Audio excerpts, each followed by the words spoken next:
আসসালামু আলাইকুম সবাইকে। আশা করি সবাই ভালো আছেন। আজকের ভিডিওতে আমরা টেকনিক্যাল এসইও সম্পর্কে জানব। আপনারা সবাই জানেন এসইওর মধ্যে টেকনিক্যাল এসইও অন্যতম গুরুত্বপূর্ণ একটি পার্ট এবং এই টেকনিক্যাল এসইও যদি আপনি না করে থাকেন বা না জানেন সেক্ষেত্রে আপনার ওয়েবসাইট র‍্যাংকিংয়ে যাবে না বা আপনি ওয়েবসাইটকে গুগলের কাছে র‍্যাংক করাতে পারবেন না। আর অন্যদিকে আপনি যদি টেকনিক্যাল এসইওর কাজ শেখেন সেক্ষেত্রে আপনি টেকনিক্যাল এসইওর কাজ সেল করেও বা টেকনিক্যাল এসইওর কাজ করেও ইনকাম করতে পারবেন। তো এই দুই দিক থেকে আমাদের টেকনিক্যাল এসইওটা আসলে জানা প্রয়োজন। তো আজকের ভিডিওতে আমরা বিস্তারিত জানব যে টেকনিক্যাল এসইও আসলে কি বা এই এসইও আপনি কিভাবে করবেন। তো ভিডিওর মূল টপিকে যাব তার আগে যদি আপনি আমার চ্যানেলে নতুন হয়ে থাকেন তাহলে চ্যানেলটি সাবস্ক্রাইব করতে ভুলবেন না। আর যদি অলরেডি সাবস্ক্রাইব করে থাকেন তাহলে আপনাকে অসংখ্য ধন্যবাদ। তো চলুন আমরা দেখে আসি যে টেকনিক্যাল এসইও আসলে কি এবং এই টেকনিক্যাল এসইও আমরা যখন করব কিভাবে আমাদের এটার কাজ করতে হবে। তো প্রথমে আমরা যেটা জানবো সেটা হচ্ছে টেকনিক্যাল এসইও বলতে আসলে আমরা কি বুঝি। খুব সহজভাবে বললে টেকনিক্যাল এসইও বলতে যেটা বোঝায় সেটা হচ্ছে যে সার্চ ইঞ্জিনগুলোর কাছে আপনার যে ওয়েবসাইট আছে বা যে ওয়েব পেজ আছে সেগুলোকে হচ্ছে পরিচিত করিয়ে দেওয়া বা সার্চ ইঞ্জিন যাতে আপনার ওয়েব পেজগুলোকে খুব সহজে খুঁজে পায় সেই কাজটি করা। অর্থাৎ টেকনিক্যাল এসইও হচ্ছে এমন একটা প্রক্রিয়া যেটা কি করে ওয়েবসাইটকে অপটিমাইজ করে সার্চ ইঞ্জিনের জন্য। তো সার্চ ইঞ্জিনের জন্য অপটিমাইজ করা বলতে কি বোঝায়? সার্চ ইঞ্জিনের জন্য অপটিমাইজ করা বলতে বোঝায় যে একটা সার্চ ইঞ্জিন যখন কোনো ওয়েব পেজকে ক্রল করতে আসবে বা যখন কোনো ওয়েব পেজকে দেখবে বা ইন্ডেক্স করবে তখন সে কত সহজে বা সেটা ইন্ডেক্স করা মানে ওই ওয়েব পেজটা ইন্ডেক্স করা সার্চ ইঞ্জিনের কাছে কতটা সোজা হচ্ছে বা সার্চ ইঞ্জিন কত দ্রুত সেটাকে ইন্ডেক্স করতে পারছে। তো এখানে কিছু ফ্যাক্টর কাজ করে যেগুলো আমরা জানবো।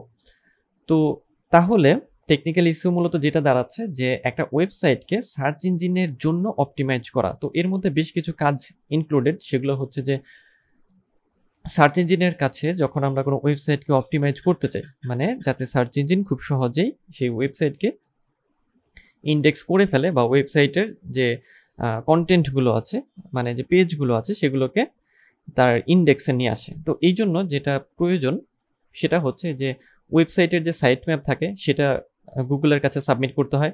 এরপরে হচ্ছে ওয়েবসাইটের যে স্ট্রাকচার সেটা হচ্ছে এসইও ফ্রেন্ডলি বা এসইও ফ্রেন্ডলি যে আর্কিটেকচার সেটার উপর ভিত্তি করে তৈরি হতে হয়। এরপরে যে ওয়েবসাইটের স্পিড বা লোডিং স্পিড, অর্থাৎ একটা ওয়েবসাইট যখন আমরা ওপেন করি, যেমন একটা ওয়েবসাইট যদি আমরা ওপেন করি, এই ওয়েবসাইটটা ওপেন হতে আমাদের আসলে কত সময় লাগলো, যত অল্প সময় লাগবে সেই ওয়েবসাইটটা গুগলের কাছে তত বেশি ভালো হবে। কারণ ম্যাক্সিমাম ইউজার কি করে যে যদি কোনো ওয়েবসাইটের লোডিং স্পিড অনেক বেশি হয় সেক্ষেত্রে তারা ওই ওয়েবসাইটগুলোকে স্কিপ করে অন্য ওয়েবসাইটে চলে যায় বা অন্য সার্চ রেজাল্টে চলে যায়। সো এই জন্য যেটা প্রয়োজন সেটা হচ্ছে যে ওয়েবসাইটের যে স্পিড বা লোডিং স্পিড সেটা খুব দ্রুত হওয়া প্রয়োজন। আচ্ছা, এরপরে যেটা লাগবে টেকনিক্যাল ইস্যুর মধ্যে বা যেটা থাকে সেটা হচ্ছে making your website mobile friendly. অর্থাৎ যে ওয়েবসাইটটা আপনি তৈরি করবেন বা আপনি যে ওয়েবসাইটের কাজ করবেন সেই ওয়েবসাইটে যদি আপনি টেকনিক্যাল এসইও অ্যাপ্লাই করতে চান সেক্ষেত্রে আপনাকে অবশ্যই নিশ্চিত করতে হবে যে আপনার ওয়েবসাইটটা আসলে মোবাইল ফ্রেন্ডলি। অর্থাৎ মোবাইলে যখন আপনি ওপেন করবেন ওয়েবসাইটটা খুব দ্রুত যেন ওয়েবসাইটটা ওপেন হয়। এরপরে finding and fixing duplicate content issues. অর্থাৎ একটা ওয়েবসাইটে যখন আমরা যাব তো সেই ওয়েবসাইটগুলোতে টেকনিক্যাল ইস্যুর অন্যতম গুরুত্বপূর্ণ বিষয় যেটা যে ডুপ্লিকেট যে কন্টেন্ট অর্থাৎ বিভিন্ন রকমের পোস্ট যদি থাকে মানে একই রকমের পোস্ট বা ব্রোকেন লিঙ্ক, তো এই জিনিসগুলোকে হচ্ছে ফিক্স করতে হয়। তো এই বিষয়গুলো হচ্ছে টেকনিক্যাল এসইওর মূল বিষয়। অর্থাৎ টেকনিক্যাল এসইওর কাজ যদি আপনি করেন সেক্ষেত্রে আপনাকে এই বিষয়গুলো খেয়াল রাখতে হবে। ওকে, তাহলে টেকনিক্যাল ইস্যু বলতে আমরা যেটা বুঝলাম সংক্ষেপে আমরা আবারও একটু সামারি করছি যে সার্চ ইঞ্জিনের কাছে বা সার্চ ইঞ্জিনের জন্য কোনো ওয়েবসাইটকে হচ্ছে কি করে অপটিমাইজ করা। এবং আমরা কেন সার্চ ইঞ্জিনের জন্য অপটিমাইজ করব? যাতে সার্চ ইঞ্জিন আমাদের যে ওয়েবসাইট আছে সেই ওয়েবসাইটটাকে খুব দ্রুত র্যাঙ্কে নিয়ে আসে বা সার্চ রেজাল্টে আগে দেখায়। তো এই অপটিমাইজ করার জন্য বেশ কিছু বিষয় ইনক্লুডেড, সেগুলো হচ্ছে যে সাইট ম্যাপ সাবমিট করা, এসইও ফ্রেন্ডলি সাইট স্ট্রাকচার তৈরি করা, তারপর হচ্ছে ওয়েবসাইটের স্পিড বৃদ্ধি করা বা ওয়েবসাইটের স্পিডটা ভালো রাখা, ওয়েবসাইট যেন মোবাইল ফ্রেন্ডলি হয় সেটা ঠিক করা, এবং হচ্ছে ডুপ্লিকেট কন্টেন্ট ইস্যু বা ব্রোকেন লিঙ্ক যেগুলো সেগুলো ফিক্সিং করা। তো এখন আমরা জানবো যে টেকনিক্যাল ইস্যু আসলে কেন ইম্পর্টেন্ট, অর্থাৎ আমরা যদি এসইও শিখি বা এসইওর কাজ করি সেক্ষেত্রে আমরা অন পেজ, অফ পেজ বা লোকাল এসইও এই এসইওগুলো তো অবশ্যই করব। তার পাশাপাশি কেন টেকনিক্যাল এসইও সেটা গুরুত্বপূর্ণ, যে কারণে সেই বিষয়গুলো আমরা একটু জেনে আসি। সেটা হচ্ছে যে টেকনিক্যাল এসইও কি করে, যে টেকনিক্যাল এসইও কি একটা সার্চ ইঞ্জিনের কাছে বা সব সার্চ ইঞ্জিনের কাছে আসলে যে কোনো ওয়েবসাইটকে কি করে তুলে ধরে, যে অপটিমাইজড করা হয় টেকনিক্যাল এসইওর মাধ্যমে, যে আমার একটা ওয়েবসাইট আছে, এই ওয়েবসাইটে অমুক অমুক বিষয় আছে যেগুলো যেন মানে সার্চ ইঞ্জিন সেটাকে ক্রল করে ইন্ডেক্স করে। ওকে, সো এখন আমাদের যে ওয়েবসাইট অর্থাৎ আমাদের পেজে মানে ওয়েবসাইটের যে পেজ অর্থাৎ if pages on your sites are not accessible to search engine, তাহলে কি হবে, they won't appear or rank in search result. অর্থাৎ আমাদের ওয়েবসাইট, সাপোজ আমরা ধরলাম এটা আমাদের একটা ওয়েবসাইট, তো এই ওয়েবসাইটের যে পেজগুলো রয়েছে এগুলো যদি সার্চ ইঞ্জিনের কাছে অ্যাক্সেসেবল না হয় বা সার্চ ইঞ্জিন যদি এগুলোর অ্যাক্সেস না পায়, সেক্ষেত্রে কি হবে, যে এগুলো কিন্তু র্যাঙ্কে যাবে না। অর্থাৎ এই যে এখানে যে আমরা লেখাগুলো দেখছি, যে পেজগুলো দেখছি, অ্যাকচুয়ালি এখানে অনেকগুলো পেজ আছে, আমরা নিচের দিকে যদি যাই, এই যে অনেকগুলো নেক্সট পেজ দিয়ে অনেকগুলো পেজ আছে। এখন ইন্ডিভিজুয়ালি যে পেজগুলো সেগুলো যদি কি হয়, যে অ্যাক্সেসেবল না হয় আমাদের যে সার্চ ইঞ্জিনের কাছে, তাহলে কি আমাদের যে কন্টেন্ট বা আমাদের পেজ সেটা কিন্তু মানে সার্চ ইঞ্জিনের কাছে র্যাঙ্কে যাবে না বা সেই সার্চ ইঞ্জিনকে দেখাবে না। সো আমরা খুব সহজভাবে বলতে পারি যে টেকনিক্যাল এসইওটা হচ্ছে এতই গুরুত্বপূর্ণ যে যদি আমরা ওয়েবসাইট তৈরি করলাম বা ওয়েবসাইটে আমাদের পোস্ট আছে বা আমাদের পেজ আছে বা আমাদের কন্টেন্ট আছে, কিন্তু তারপরও যদি আমরা টেকনিক্যাল এসইওটা না করি সেক্ষেত্রে সার্চ ইঞ্জিন আমাদের ওয়েবসাইটকে খুঁজে পাবে না বা সার্চ ইঞ্জিন আমাদের ওয়েবসাইটকে র্যাঙ্ক করাতে পারবে না। সো এই জন্য টেকনিক্যাল এসইওটা অনেক বেশি গুরুত্বপূর্ণ। ওকে, সো টেকনিক্যাল এসইওর আরও বিষয়ে যাওয়ার আগে আমরা একটু ডোমেইন এবং হোস্টিং সম্পর্কে জানবো।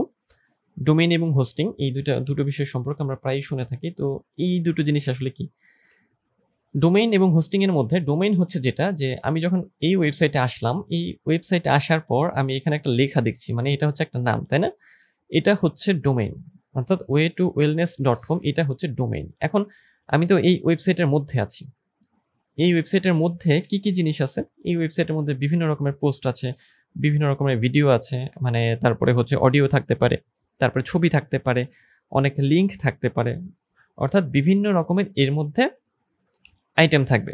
সেগুলো হতে পারে ভিডিও বা অডিও বা হতে পারে টেক্সট বা হতে পারে কোনো লিঙ্ক অথবা কোনো ফাইল হতে পারে। এখন এই যে এত কিছু একটা ওয়েবসাইটের মধ্যে থাকবে, তো এগুলো রাখার জন্য একটা জায়গা প্রয়োজন। তো এই জায়গাটাই হচ্ছে হোস্টিং।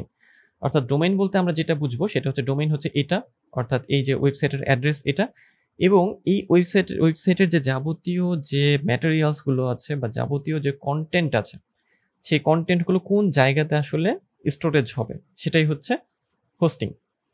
হোস্টিংকে আমরা আরও সহজভাবে বোঝার জন্য কম্পিউটারের যে হার্ড ডিস্ক থাকে বা এসএসডি থাকে তার সাথে তুলনা করতে পারি, অর্থাৎ কম্পিউটারের স্টোরেজ। অর্থাৎ হোস্টিং বলতে আমরা বুঝবো যে একটা ওয়েবসাইটের স্টোরেজ। ওকে, সো এই হচ্ছে হোস্টিং। তো আজকের ভিডিওতে আমরা টেকনিক্যাল এসইওর যে বেসিক যে বিষয়গুলো সেই বিষয়গুলো জানলাম, এবং তার মধ্যে যেটা ছিল যে টেকনিক্যাল এসইওটা আসলে কি এবং এই টেকনিক্যাল এসইওর ফ্যাক্টর কি এবং একই সাথে কেন গুরুত্বপূর্ণ, এবং ডোমেইন এবং হোস্টিং। পরবর্তী ভিডিওতে আমরা জানবো সেটা হচ্ছে যে ক্রলিং সিস্টেম কিভাবে কাজ করে, অর্থাৎ সার্চ ইঞ্জিনগুলো যখন ক্রল করে কোনো ওয়েবসাইটকে বা কোনো ওয়েব পেজকে সেটা আসলে কিভাবে কাজ করে, এবং এর পরবর্তীতে আমরা জানবো যে ক্রল এবং একই সাথে যে এসইও ফ্রেন্ডলি সাইট আর্কিটেকচার ইত্যাদি সম্পর্কে। তো আজকের ভিডিও এই পর্যন্তই, দেখা হবে পরের ভিডিওতে। সেই পর্যন্ত সবাই ভালো থাকবেন।